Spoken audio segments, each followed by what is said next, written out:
안녕하세요. 티몽입니다. 4월 2주차 이슈 하이라이트도 준비를 했는데요. 그 앞전에 간단하게 잡담을 하자면은 유튜브 생방송을 해볼까? 라는 생각을 하고 있거든요. 그래서 제 구독자분들이나 시청해주시는 분들한테 여쭤볼 겸 제가 가끔씩 유튜브 게시글로 이제 올리잖아요. 거기에 투표 기능이 있어서 한번 의견을 여쭤보고 어떻게 할까? 이 고민을 좀 끝내볼 필요가 있지 않을까 생각이 들었습니다. 자, 그래서 잡담은 여기까지 하고 4월 2주차 이슈 하이라이트 바로 진행을 해보겠습니다. 첫 번째는 미국 부통령, 펜스 부통령이죠. 금리 인하를 지지하는 발언이 나와서 그 이야기를 잠깐 다뤄볼 거고요. 그리고 아마 많은 분들이 뉴스 기사를 보셨을 거예요. 블랙홀 첫 관측이라고 하는데 그 대체 뭐가 중요한 걸까라는 점에 대해서 쉽고 빠르게 이해할 수 있도록 정리를 해봤습니다. 그리고 마지막으로 세 번째는 이번 기회에 유통업 관련된 기술의 최전선인 허마 선생과 지금 유통업은 무엇으로 경쟁을 하고 있는지에 대한 이야기를 해보려고 가져와 봤습니다. 그러면 첫 번째 이야기를 바로 출발해 볼게요. 제목에서도 보는 것처럼 미국 부통령 금리 인하를 지지하는 발언을 했다라는 거예요. 여기서의 포인트는 뭐냐면 그동안에는 계속해서 금리 인상에 대해서 얘기를 하고 그리고 금리 동결이다 아니다에 대해서만 얘기를 하고 있었습니다. 금리 인상을 하게 되는 이유는 뭐라고 했었죠? 정말 쉽게 얘기해서 경제는 이미 충분히 돈으로 부흥이 되고 있다. 이제 이거를 멈추고 인플레이션, 즉 경제를 너무 활성화시키다 보면은 일어나게 되는 부작용을 이제는 슬슬 대비해야 될 때다라고 해서 금리를 인상시켜서 시장에 있는 돈을 국가로 끌어들여서 저장해 놓는, 시장에 돈이 많이 돌아다녀서 사람들이 빚을 많이 내고 위험한 투자를 너무 많이 하지 않게 하는 것을 하는 게 바로 금리 인상이었습니다. 즉 경제는 충분히 활황이다라고 해서 금리 인상을 하려고 했었죠. 근데 제 영상을 계속 봐오시던 분들은 아시겠지만 사실 이제는 경기가 위험하다라는 이야기가 충분히 나오고 있었습니다. 그래서 경기가 위험하니, 즉 경제가 활성화 이런 걸 논할 때가 아니라 경제 자체가 이제 위험하고 부진하니 인상을 그만해야 된다. 즉 금리 인상을 하지 않는다. 금리를 동결시킨다. 얼어붙여버린다. 라고 해서 금리를 인상하지 않는 금리 동결이 계속해서 의견이 나왔었습니다. 그래서 지금까지는 말씀드린 것처럼 금리 인상과 금리 동결이 싸우고 있는 형국이었죠. 근데 제목에서 보는 것처럼 미국 부통령, 펜스 부통령이라고 합니다. 지난주에 기사가 나왔는데요. 이제는 금리 동결도 아니고 금리 동결과 인하를 논의해야 될 때다. 라는 새로운 국면으로 이야기를 가져왔습니다. 즉 금리 인하는 뭐다? 금리를 인하시키면 시중에 돈이 많이 늘어나게 됩니다. 왜? 이자가 낮아지니까 시장에 돈을 많이 빌리고 은행에 예금도 하지 않게 돼서 그 돈이 전부 시장으로 나오게 되는 거죠. 그렇게 돼서 경제를 다시 부흥시켜야 된다라는 주장을 하는 거예요. 그리고 여기에는 보통 근거로 갖고 오게 되는 게 있는데요. 가장 큰 근거로 보고 있는 게 바로 물가입니다. 물가가 급격히 상승하게 되는 것을 두려워해서 하는 게 바로 금리 인상이고, 물가 지표가 서서히 올라가고 있으면 이제 금리 인상을 해야 된다라고 주장을 해요. 그러면 반대로 미국 부통령이 금리 인하를 할 수 있지 않느냐라고 주장을 하는 데는 근거가 뭐가 있을까요? 지금 미국의 물가는 생각한 것보다 오르지 않고 있다. 라는 게 바로 근거입니다. 조금 더 부연 설명을 하자면 미국의 펜스 부통령뿐만 아니라 사실 트럼프 대통령 같은 경우에는 지금 연방준비위원회죠. 이런 금리를 인상한다 만다를 결정하는 연방준비위원회와 항상 의견을 지금 좀 달리하고 있었어요. 그동안에도 금리 인상과 금리 동결을 싸울 때도 연방준비위원회는 금리 인상을 해야 된다. 작년 같은 경우에 4차례 할 것이다. 했다. 이렇게 되는데 트럼프 대통령 같은 경우에는 그렇게 많이 금리를 인상시키면 경제가 힘들어지지 않느냐? 주식 주가도 오르지 않고 전부 다 힘들어지는 거 아니냐라는 식으로 싸우게 되고 있었습니다. 물론 이게 어떤 게 더 오를지는 정말 나중에 가봐서야 알겠지만 금리 인상과 인하에 대한 이야기가 왜 이렇게 찬반이 갈리는지는 제 다른 영상에서도 봐주시면 될 것 같아요. 그리고 계속해서 이제 미국과 중국 얘기가 나오다 보니까 혹시 다른 국가는 어떨지 궁금해 하실 수 있어서 갖고 와봤는데요. 일단 현재까지는 한국은 4월은 금리 동결을 예상을 하고 있어요. 금리를 올리지도 않지만 금리 인하는 좀 힘들 것 같다라고 보고 있습니다. 왜냐면은 우리가 금리 인하를 무한정으로 할 수 있는 건 아니기 때문에 다른 국가들이 어떻게 하는지 보고, 특히 미국이나 이런 국가가 어떻게 하는지 보고 판단할 것이다 라고 생각해서 금리 동결을 예상하고 있습니다. 그리고 또 다른 국가를 좀 예를 들자면요. 이 인도 같은 경우에는 이미 올해 이제 두 번째 금리 인하를 결정했는데, 이번 연도에는 더 이상 금리 인하를 못하지 않을까 해서 두 번째 금리 인하 이후에는 동결되지 않을까라고 예상을 하고 있습니다. 근데 금리 인상이나 인하나 들어보시면 알겠지만 금리 인하가 경제를 약간 부양하는 역할을 하기 때문에, 사실 지금 인도는 선거나 이런 게 있어서 표심을 얻기 위해서 금리 인하를 한다라고 해석이 많이 되고 있고요. 그래서 정치적으로 어느 정도 연결이 되어 있기 때문에 다른 국가는 지금 이렇게 하고 있으나 이런 바탕을 배경을 갖고 있다까지 알고 있으면 더 재밌게 볼 수 있습니다. 결론적으로 지금 세계 경제는 금리 인상을 논하던 시기가 지났을 뿐 아니라 최대 국가인 미국도 금리 인하를 얘기하고 있는 정도의 상황이고, 변동성이 심한 국가 같은 경우에는 금리 인하를 이미 단행한 곳들도 많다라고 알고 계시면 될 것 같습니다. 자, 계속해서 이제 블랙홀 이야기를 가져와 볼게요. 항상 그렇듯이 쉽게 말씀을 드리겠습니다. 블랙홀은 우리가 정말 단어가 익숙하잖아요. 그래서 당연히 눈으로 한 번쯤은 봤던 거겠지? 관찰이 된 거겠지라고 생각할 수가 있고, 저도 그런 줄 알았는데 알고 보니까 블랙홀은 여태까지 눈으로 실측된 적은 단 한 번도 없는 이론상으로만 존재하는 거였습니다. 이 블랙홀의 근간이 되는 아인슈타인의 이론은 등장한 지가 벌써 100년이 됐습니다. 우리가 이미 단어조차도 너무나도 익숙한 블랙홀이 왜 관측을 못했을까요? 우선 기본적으로 우리는 모든 사물을 본다라는 거는 빛이 그 사물에 비춰지고 반사돼서 나오는 빛이 우리 눈에 들어온 다음에 그 사물을 보는 거죠. 그러면 어떠한 것이 존재한다라고 하고 그 주변에 빛이 있으면 우리는 그 물건을 볼 수 있어야 되는 게 맞아요. 하지만 블랙홀의 경우는 뭐가 문제냐면, 여기 지금 블랙홀이 새까맣게 있거든요. 자세히 보시면 이 블랙홀은 빛이 자신에게 오면 그걸 반사하는 게 아니라 그대로 흡수해 버립니다. 쉽게 말해서 블랙홀은 빛이 오면 그 빛을 빨아들여 버리기 때문에 우리 눈으로 와야 될 빛이, 반사될 빛이 없는 거잖아요. 그래서 우리는 그동안 블랙홀을 관측할 수가 없었습니다. 자, 중력은 시간과 공간에 영향을 준다. 즉 중력은 시공간에 영향을 준다. 뭔가 말이 멋있죠. 시공간이 들어가면. 이게 바로 아인슈타인의 일반 상대성 이론, 1915년에 발표된 일반 상대성 이론의 핵심이라고 합니다. 절대 건드릴 수 없을 것만 같은, 우리가 잡고 싶지만 잡을 수 없는 것이 두 개가 있습니다. 바로 시간과 공간이죠. 순간이동이 되면 좋겠다. 왜? 우리는 공간을 뛰어넘을 수 없으니까 순간이동이 되면 좋겠다라는 초능력을 꿈꾸죠. 그리고 그것만큼이나 더 어마어마한 초능력이라고 느끼는 건 뭐가 있어요? 시간을 멈추는 능력 같은 것을 꿈꾸게 됩니다. 빨리 감든지 뒤로 감든지 시간 여행이라는 게 정말 놀라운 초능력이거나 기술이거나로 받아들여진 이유는 결국 이 두 가지는 뭐예요?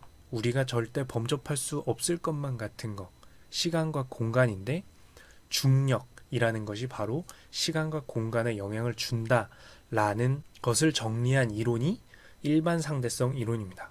물론 그거 외에도 그 안에 담겨져 있지만 핵심만 이해하자면, 이 블랙홀과 관련된 개념만 이해하자면 그렇다는 거예요. 그리고 여기서 말하는 중력이라는 거는 뭐냐? 바로 우리 세상을 평면, 제가 지금 그리고 있는 평면이라고 이해하면, 사람의 무게는 이 평면에 아무런 영향도 주지 못하지만 별의 무게쯤 되면 이 평면을 이렇게 휘게 만든다라는 거죠.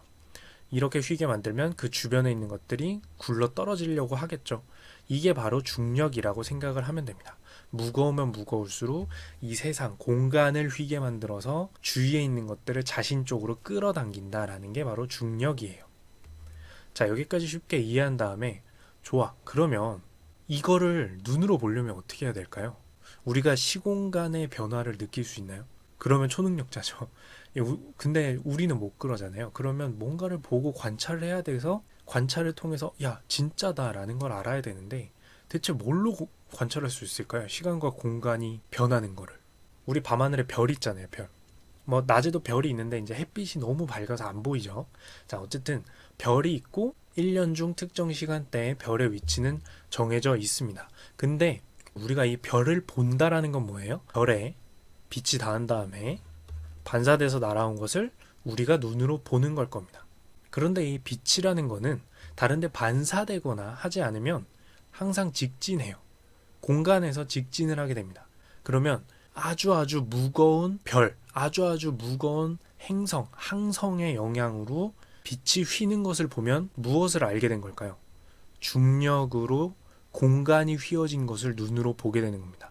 자, 별이라는 것은 하늘에 떠 있고 빛을 받은 다음에 그 반사된 빛이 우리 눈에 들어오면서 그 별빛을 보게 되는 건데 우리 근처에는 마침 무거운 항성이 있습니다. 바로 태양이죠. 이 태양이 하늘에 있을 때 별과 지구 사이에 태양이 있을 때 만약에 이 빛이 태양의 영향을 받아서 휘인다면 공간이 일그러진 것을 확인할 수가 있다라는 거죠. 그리고 실제로 이게 성공을 합니다.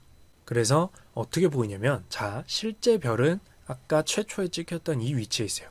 그렇다면 이 빛이 이렇게 왔다면 우리 눈에 여기에 떠 있는 걸로 보여야 되죠. 근데 이 태양의 중력의 영향으로 이 빛이 이렇게 오다가 태양의 영향으로 이렇게 휘어져서 오는 걸로 보여서 실제로 별은 여기 있는데 원래 있는 그 자리 그대로 있는데 빛이 중간에 휘어버린 바람에 바로 여기에 위치한 것으로 보이게 됩니다. 즉 태양이 별과 우리 눈 사이에 있을 때 별의 위치를 면밀히 보니까 별의 위치가 달라져 있었다라는 거죠. 그러면 이거 평소에도 볼 수 있는 거 아니야? 라고 생각할 수 있는데 사실 그렇게 보기 쉬운 것은 아닌 게 1919년에 이걸 관측할 수 있었던 이유는 이때 당시에 바로 개기일식이 일어나게 됩니다. 개기일식이 일어나게 돼서 태양빛이 평소보다 훨씬 적은 상태가 되니까 우리 낮 하늘에 떠 있는 별을 관찰하고 그 별의 위치가 평소와는 다른 곳에 관측된다. 즉 우리 눈에 들어오는 빛이 이미 굴절돼서 들어왔다라는 것을 알 수가 있었습니다. 그런데 사실 우주에서는 태양이 굉장히 가벼운, 그러니까 별로 그렇게 무겁지는 않은 축에 속했던 거여서 블랙홀 같은 상황에서는 태양보다도 훨씬 너무 무거운 블랙홀 같은 상황에서도 똑같이 중력이 시간과 공간에 영향을 주는 걸까? 라고 의문을 갖게 된 거예요. 즉 태양 정도로는 성에 안 찼던 거죠.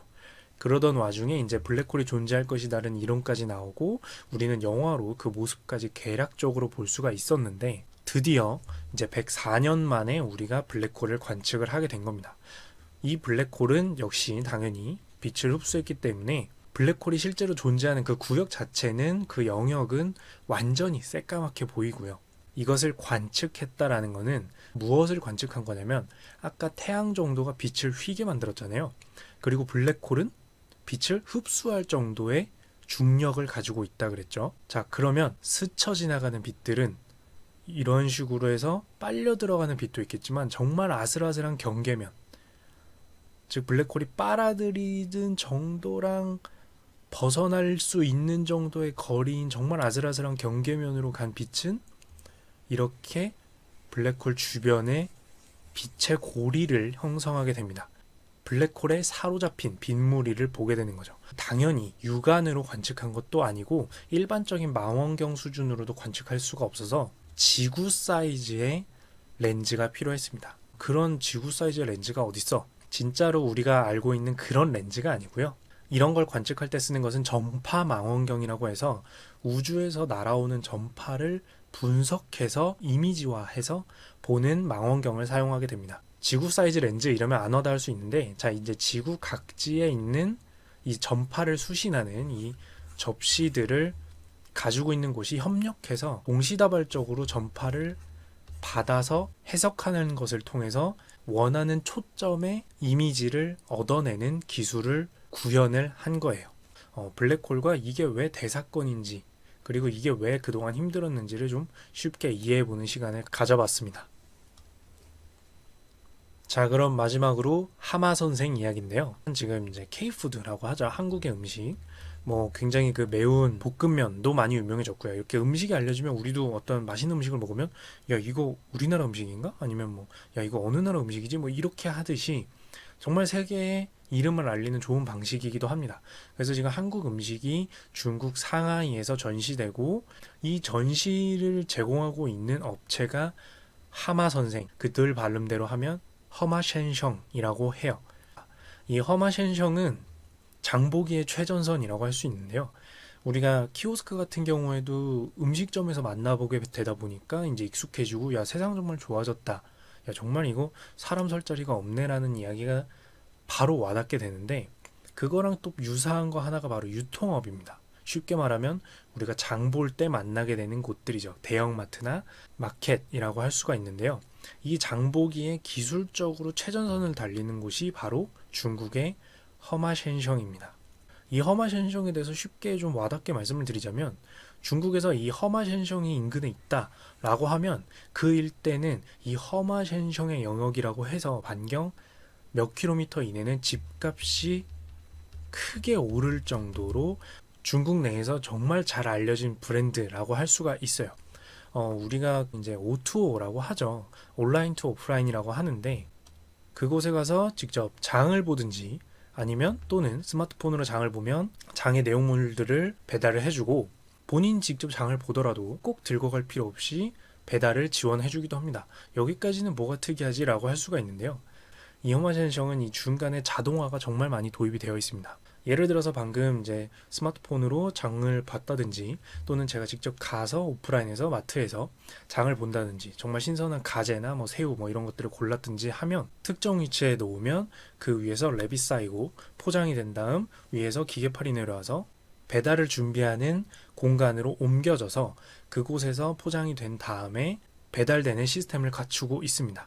즉 여기에는 중간에 사람이 물건을 이동시키는 기술과 관련해서 충분히 많은 자동화가 이루어져 있고 온라인 어플리케이션이 단순히 온라인 어플리케이션에서 주문하는 것으로 끝나는 게 아니라 그 주문으로부터 내가 배달을 받을 때까지 이루어지는 과정 사이에 로봇팔, 레일, 바코드 인식 갖가지 기술들이 최신 기술로 자동으로 상품을 인식해서 최종적으로 고객에게 전달되도록 이 중간 과정의 최신화가 우리가 요즘 자주 쓰는 말로는 자동화가 이루어져 있는 것이 바로 허마셴셩입니다.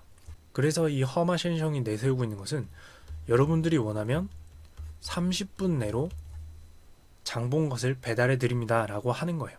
퇴근길에 내가 장을 보고 피곤할 수가 있는데 버스에서 장을 보고 주문을 해 놓으면 내가 도착했을 때 장을 본 내용물이 도착해 있다라는 거죠. 다만 이제 최신 기술을 많이 사용하기도 하고 최신 기술에 대한 비용이 있을 거잖아요. 그 비용이 아직은 정말 많이 들어가는 상태고 배달에 있어서도 오토바이로 직접 배달은 아직 뭐 드론이나 이런 걸로 이루어지진 않으니까 인건비도 아직은 많이 들어가고 있는 상태라서 허마셴셩의 매출 대비해서 실제 이익은 그렇게 크게 나지는 않고 있다라고 합니다. 다만 여기서 중요한 건 뭐냐면 이런 기술적 시도가 실제로 이미 일상에서 적어도 엄청난 적자가 나지 않고 진행될 정도로 발달을 했다는 거고 사실 그래서 요즘에 주위에 광고물을 많이 보신 분들은 알겠지만 한국에도 새벽 배송, 당일 배송 이런 것들이 정말 많이 들어오게 됐는데요. 이 앞전에 이미 허마셴셩이 그 넓은 중국의 땅에서도 당일 배송을 일어나겠다라고 해서 시도하고 있었고 그래서 국내 유통업계에서도 상당한 비상이 걸려 있는 상태였습니다. 이렇게 전부 다 연계가 되어서 다른 국가에서 배워서 국내에도 적용이 되고 있는 것들이 있고 국내에서 더 잘하고 있는 것들도 있는데 우리가 개개인으로서 여기서 알아두면 더 좋은 포인트는 뭐냐면 허마셴셩이 비록 아직은 매출 대비 이익이 그렇게 크게 나고 있지는 않지만 그 이익을 내기 위해서 하고자 하는 일이 뭐냐면 지금도 사람을 쓰고 있는 부분 아까 배달 또는 캐셔 사람이 그래도 눈으로 확인해야 되는 부분들 계속해서 대체를 이뤄나가서 뭘로? 기계로 자동화 대체로 이뤄나가서 수익성을 개선하겠다라고 합니다. 제가 일부러 좀 계속해서 세 번째 파트는 이런 얘기만 하게 되는 건지 모르겠지만 키오스크 편에서부터 계속해서 하는 얘기는 결국에는 지금 모든 업체들 근데 방금 얘기했잖아요. 허마셴성이 했던 것은 국내 유통업체에서도 하고 있고 결국에는 기업은 다 비슷한 맥락으로 수익을 개선하기 위해서 가고 있습니다. 뭘로?